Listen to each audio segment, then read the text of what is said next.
ready? Let's go. Let it all out, we gon' let it out. With the wounds in the way. Hey, yeah, hey, yeah. With the wounds in the way.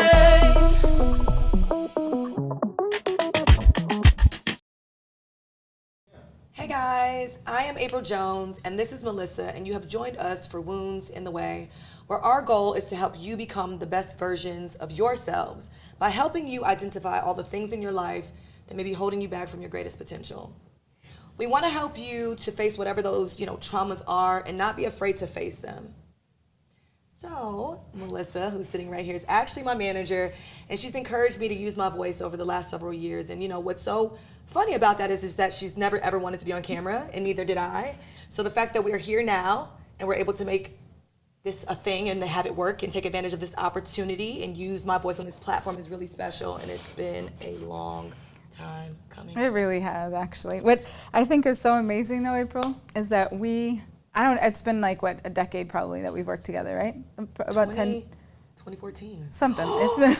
It's been a long time. I feel like it's been forever. Oh my gosh. But yeah. I'm going to consider that a huge privilege, because not too many people that I am aware of anyway, have been able to be in your life for that long, where they've been able to see, like, I have seen some of the darkest hours, Yes. some really difficult moments, right? But the privilege part for me has really been able to watch you make the decisions that you've made, to have to kind of climb out of those dark pits and those dark times, and to be able to make the choices for yourself, for your kids, for your family, for even your future, for your career, and all that, all the things.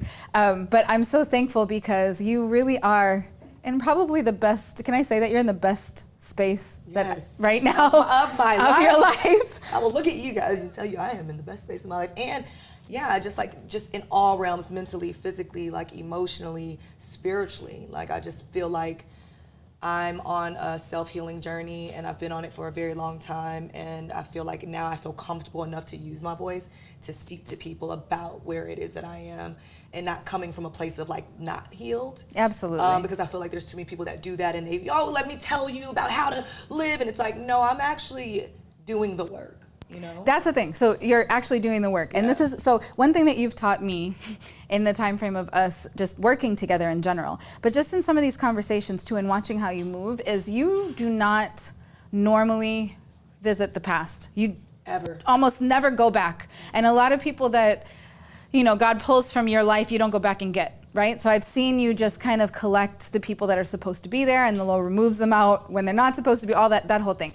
But just recently, I've watched you kind of reach a little bit in the past, and pull in front of you areas that just need attention, that need to be acknowledged, peeling back some of the layers of areas of trauma, of hurt, right?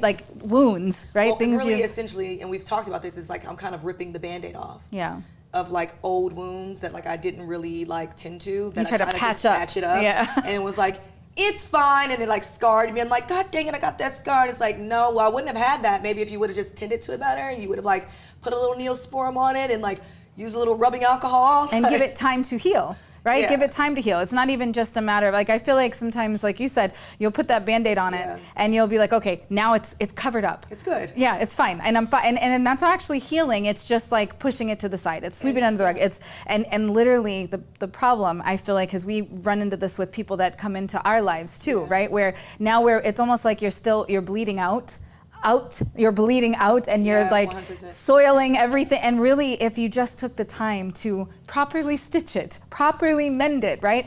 Give Take yourself care of time it. to heal. Yeah. Then the next wound that happens, you'll be able to do the same thing. It's a process. Right, for sure. Yeah. So right now, at the space that you're in, with everything that's happening, the observation, right, from my perspective, is seeing you in a place where you are very positive, you're very happy. You have, and not without struggle, because there's been a lot of stuff to get you to this point of being able to really just choose you and to be yourself, and to be able to make certain decisions where, okay, I acknowledge my traumas, I acknowledge my wounds, the things that are hurting me.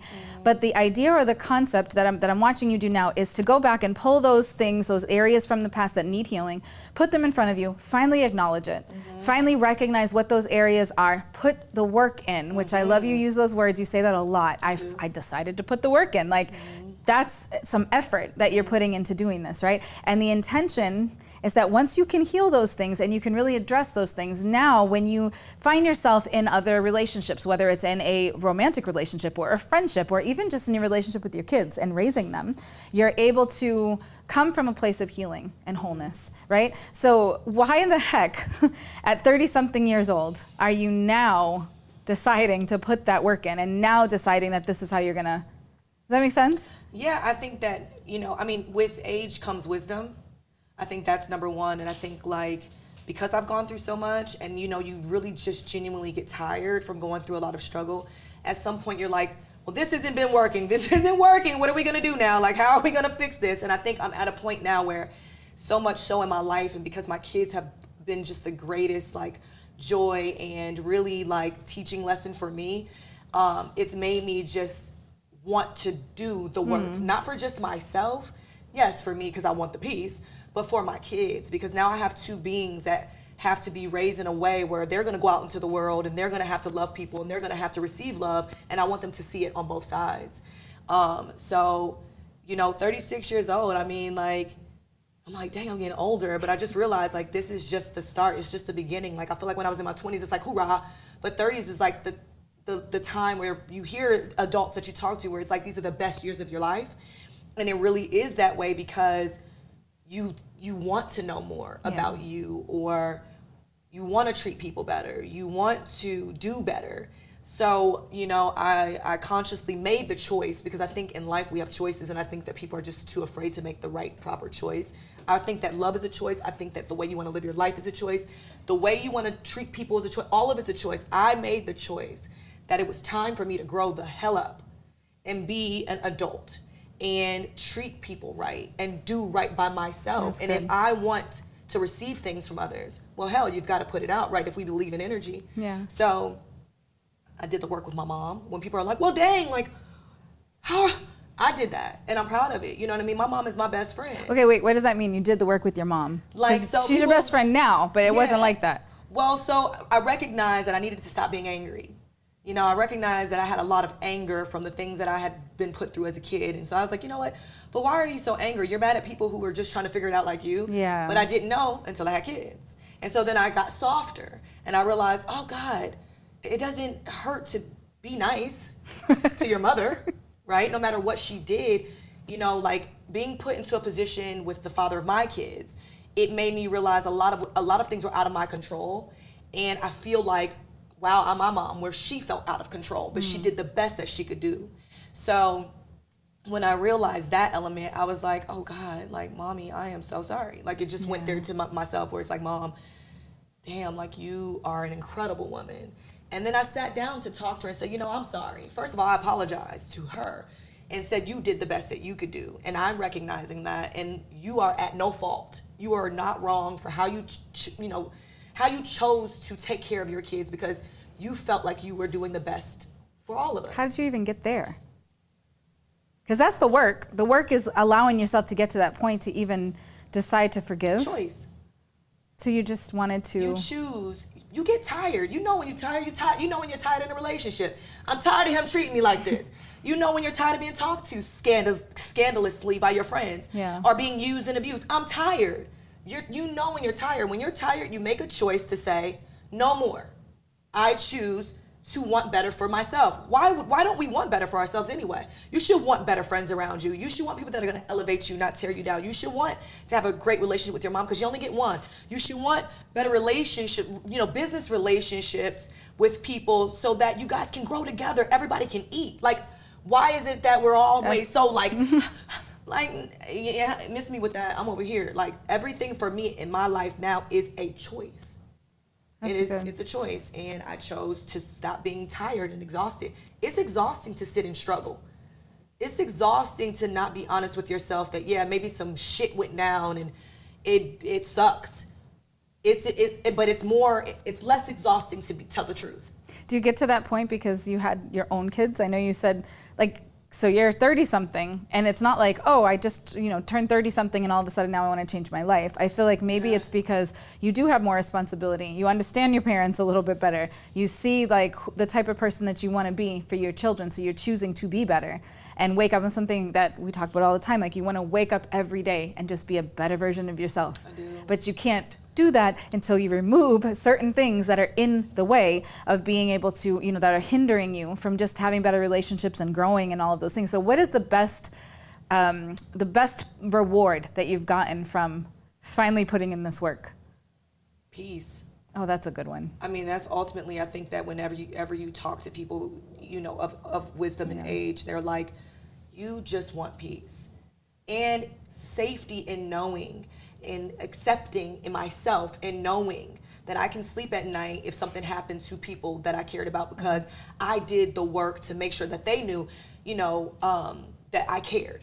And so look, so we went to church, and one of the things that stuck out to me about one of the pastor's words was about agape love. And when they spoke about it, he said, I feel like people don't love like that anymore. It's not agape love where it's like, hey, I love you and I don't even need you to love me back. That's the love of right? God. That's the love of God. Yeah. Like the agape love. That's how I love. That's how I'm choosing to love. Yeah. Whereas most people in this world are like, well, I only love you because you love me. I only do for you because you do for me. I only am going to do this because I expect you to. And it's like, what are we doing? And you find out who really feels like this, or when they're really loving you from that godly place, when something doesn't go the way they want. Right. So, but the hard part is loving somebody when some shit really hits the fan. So are you going to stand the test of time? Like, to me, that's what I'm looking for in all my relationships. Family dynamic, relationships with men, relationships, friendships with my girlfriends. Things should, definitely you're going to have conversations and people are going to have their opinions. That's okay. But can we stand the test of time when your opinion affects me in a way because you're triggering me? Can I sit here and say, you know what, and tell the truth of that and say, I'm accountable for feeling like you triggered me, but I still love you? And That's it's okay. Good. Yeah, and you took that responsibility. Not you made me feel, because you can't make me. No, I felt do this anything. way because you triggered me. Right. But by the truth. Right. Because only truth can trigger someone. Yeah, from your experience. So, okay, so the worst thing that's come out of you not making the decision to do this. So before you put the work in, what were the results you were getting? Before I put the work in? Yeah, before you put the work in to change anything. Oh my God, my life was in shambles. What happened? Relationships were falling apart. People treated me like Boo Boo Magoo.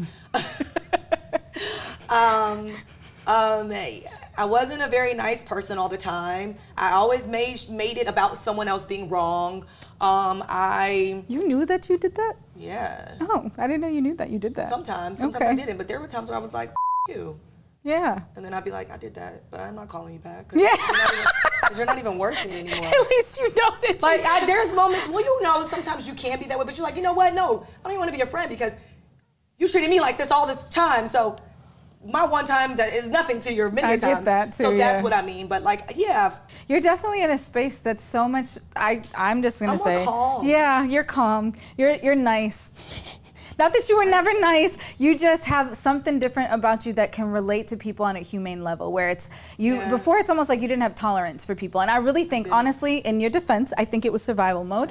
I think that, right? Yep, it was. Yeah, I feel like it was survival mode, and without putting too much out there right this second, I feel like there were a lot of things that you were attacked with, you were faced with, you faced certain types of struggles, and to go through now, we humans, just regular everyday people, right, go through certain things that you've experienced, but you have had to go through it in the public eye with all of these different narratives that's being played out. And it's been interesting to watch. I think that's the reason why I've been leave me behind the camera person, because who wants to face that? You've had a lot of those and you've taken it really well. And doing that publicly while still dealing with my own stuff and not even ready to even face certain things, but still having the ability to still sit in my power, which I can only attribute that to God. Because some days I'm like, how and why? Because I should have been jumped off a ledge and, been in just a very different place. But I know that for me going through that, I've sat in silence.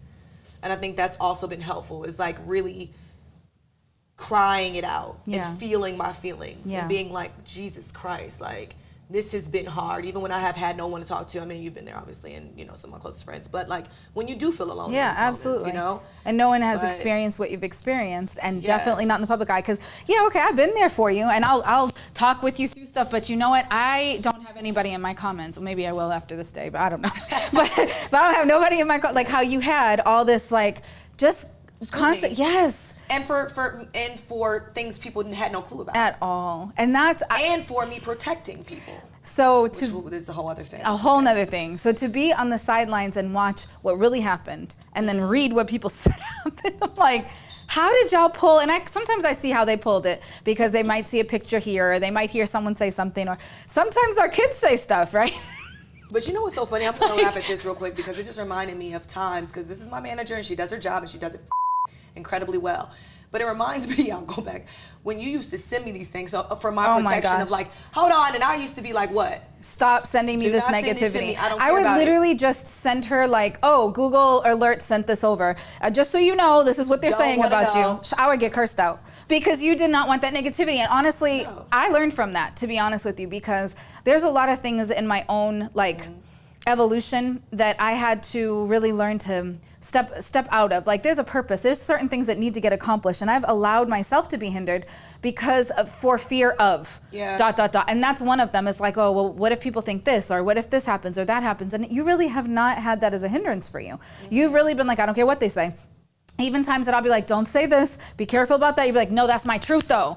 Just recently, and I don't even know if you're ready to touch on this, but just recently, you had a circumstance where your baby, had something to say on live Instagram, and you allowed him, because that's how you parent. That is you, and I've watched that from that. So you let your kids have freedom of speech. They're honest. They're open. You teach them all the time not to lie. So in this circumstance, when I don't remember, was he like reading something or? So we were having a live, like, how I normally do, where like I give my platform to people to sing, to dance, to come on, to do spoken word, for them to feel seen and heard. And of course, like a 9-year-old, I feel like people think Mega's like 4 or something. No, he's grown. But he reads. So he came behind me and he saw on the phone, where is? Oh, everyone was asking, where's this person? You're in a relationship with, And he's like, not here. And I'm like, Mega. Like, but he wasn't lying though. He's like, I really wasn't here. Like, no, and he was, but he didn't know like when me and this person spoke, or so I told him, once we got off the live, we got to be more mindful about that. But I do have a don't lie policy in my house. When people see like, oh, well, she letting him just do this and she's letting him do, no, I allow him to be himself. And that's the problem with y'all parents, to me, I feel, where we don't, and I'll include myself, where we don't allow our kids to be vocal. They're children. They should be able to be who we say we want them to be, but we're too busy hindering them, too busy being like, no, what I tell you. It's like, well, if they say why, we should say, well, because. But we don't do that with our kids. I'm teaching my children to feel comfortable and asking whys and hearing what someone else has to say, respecting conversation, for them to feel seen and heard. So when my son said what he said what he said, and he meant what he said. He has not seen this person. He is protecting his mother. But he wasn't even saying it like he was mad at the person. He was just like, this is the truth. I'm just what it is. Yeah, this is what it is. But then, of course, the narrative, they take clips and they stick them on platforms, and then it turns into this whole thing. But I think it was so important because you were trying to just teach him a lesson in that moment. Like, well, first of all, don't say things that you haven't personally seen yourself. So that was one lesson that you were teaching. And the other thing was like, okay, well, I'm not telling you to lie. So you were kind of trying to balance this out a little bit. Like, I don't want my son to be dishonest. But at the same time, let's be mindful of what I'm allowing, like what you should be able to say. Because I saw the comments. Some people were saying, okay, the fact I wish I had it to read it, but somebody said something like, I had to unfollow you, Apryl, because the fact that you allowed your kid to say this. And bye. Right, real. But I understand the perspective was, how could you, or why as a parent would you allow your child to speak out of turn or to say something so disrespectfully in this way? I could see that perspective, but at the same time, the lesson you were trying to teach, because you explained this to me afterwards, like, Melissa, I'm not going to tell my kid that we have a no lie policy in my house. And then if I'm sitting here saying, hey, this is this and this to protect somebody else, then he's looking at me like, You just said we can't lie, Mom. Hypocrite. Like, what are you learning? Do as I say, not as I do. That does not work most of the times in parenting. So I can really respect that. Yeah. But I love that, you know, Mega does feel like he has the openness to be able to say whatever he wants to say with you. 100%. And my son, it wasn't like my son's cussing. My son is saying, and he's passionate, and he's fallen in love. He's protecting his mother, but he's also fallen in love with the other opposing side. And you can't take away emotions from a child. Yeah. They are innocent. They feel those things. Yeah. So, you know, to each is their own. Y'all parent y'all kids how y'all want to parent them, and I parent my kids how I want to. And for me, what I have an issue with is because the internet is such bullies. I'd never go online and be like, oh God, she's treating her. That's how you choose to parent your child. Who really cares at the end of the day? I mean, you know, unless they're up there cussing and, you know, talking about some negative stuff and treating people like crap. How we all individually choose to raise our children is how we do that. And even then, can you come out nicer and say, hey, April, DM maybe on the side? Instead of not that you'd read it because it's a DM and there's so many, but I'm just saying the comments that come off so judgmental. Well, and then you got to remember, blogs edit things the way that they want to edit them. Yeah. So you guys didn't see the beginning. They only saw the middle portion. And it's like, oh, so she's just going to let him come up on here and she's laughing. And it's like, yeah, you as a mother would laugh too. And it's like, well, if I click off on this live, then you guys are going to be like, well, then it happened. But if I let it stay on and I'm just like, okay, you know, I'm controlling it, that's what it's going to be. I'm not trying to hide. Because most people would just have clicked off and people are going to be like, yeah, and then they'll speculate and make up all this stuff. And it's like, I don't got time to be I'm not owing y'all nothing. This is my child. Y'all ain't got to worry about him. Me, I do. And what's beautiful, so you're putting in the work that you just started doing to put in on your own, right? Yes. For the purpose of these babies. So that the lessons that you're learning, I don't know if you were told to lie for people when you were younger, or if you were taught to protect people when you were younger, whatever that is, you are in a space where you're reaching back into your past and pulling these areas that need attention, that need to be healed, that need to be whole, so that we don't have to pass that along to our babies, right? 100%. So they're learning to be able to look at the areas that could be potential wounds for them that don't have to be, because we're helping them now to be able to avoid those, right? Yeah, it's we're almost navigating it for them. Instead of damage control, it's like preventative measures instead. So that they can, we're doing the work, remember in church, we were talking about seasons, and we're doing the work now in our season so that in their future season, they don't have to do it. Yeah. And I really do believe in that. I believe like what we do will be will